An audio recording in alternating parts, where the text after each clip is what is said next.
On this episode of the Neo Marketing Podcast, we're going to talk about the value of being a member of a professional organization.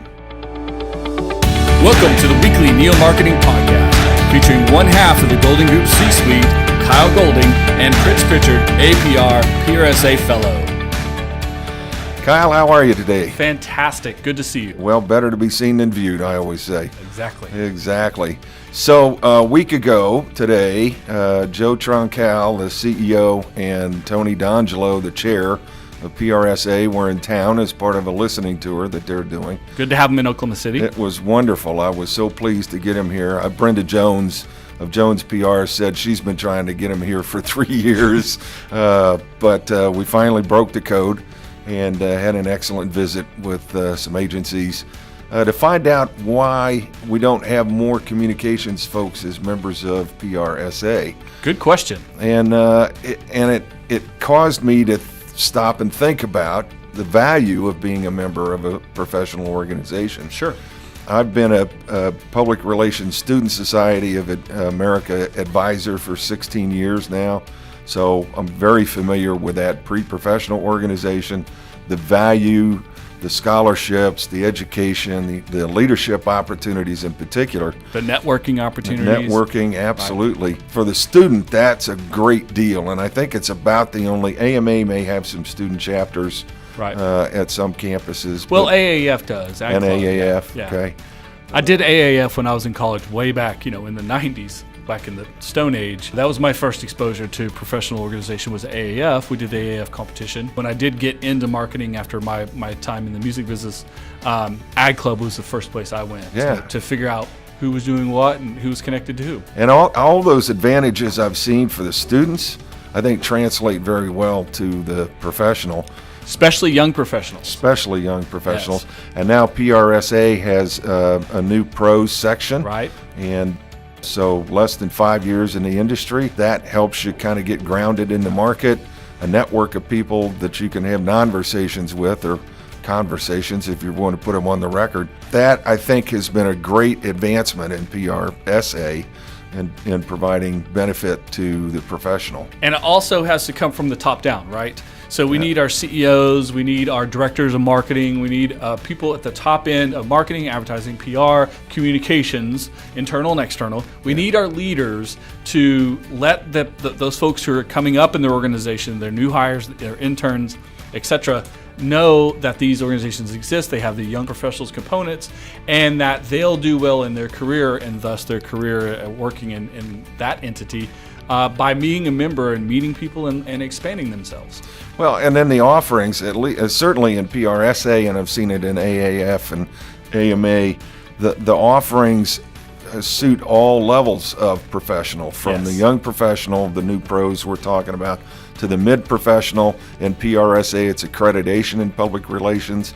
Interesting fact, when I first got to town when was that? It would have been 2009. Several of the corporations in town had as a requirement for promotion for their mid-level people, right, APR. That's that leadership from the top that we're looking for. Absolutely. Right? That's gone now. As far as I know, that's not a condition of promotion. Well, that's unfortunate. Anymore. It is unfortunate.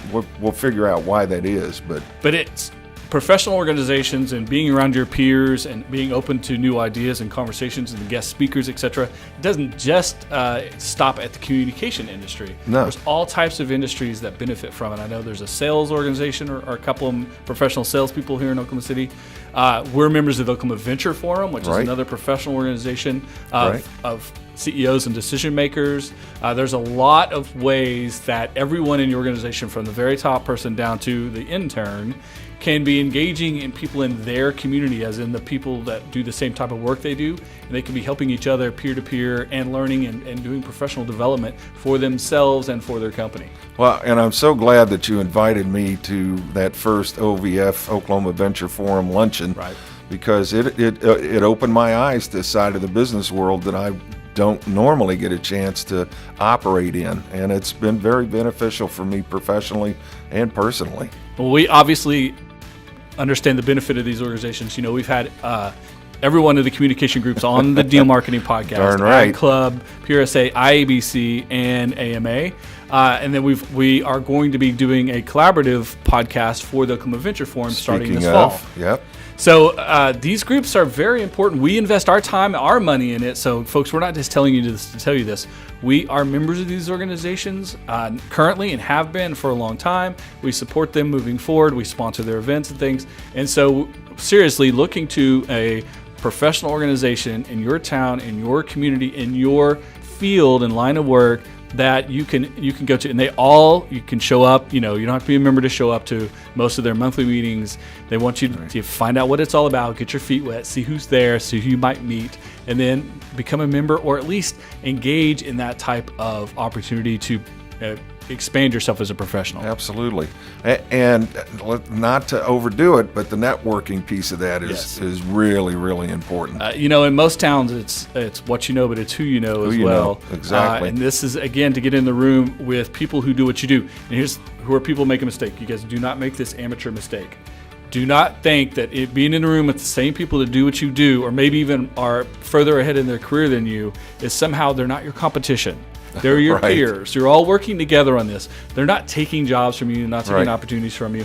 You're not going to get better if you can't get in the room and engage with them. And honestly, if you're afraid to get in a room with other people because you are going to look as prepared or as professional as them, you need to work on yourself. It's not about them. It's about you. Exactly. So, and there's lots of materials out there. I can't remember the author's name right now, but Working a Room. Right.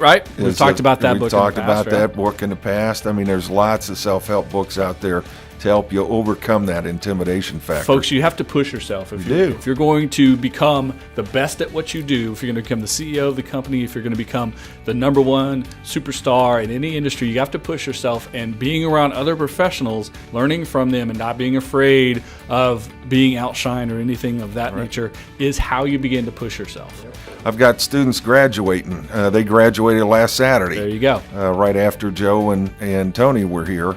And I always get the question, I want to move to City X. How do I get started? And the first thing I say is plug into the PRSA chapter.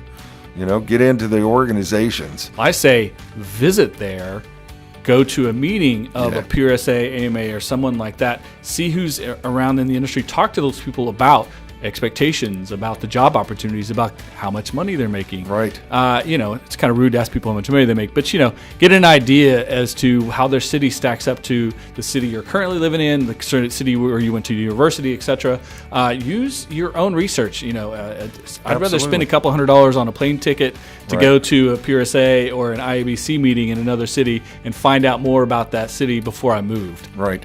And the really smart youngsters are doing that over spring break before graduation. Makes a lot of sense. And over the holiday break. It's a good idea. Yeah. So great advice there. And I hope that some of the folks that are listening today are taking some notes on that, because it's not just for young college graduates.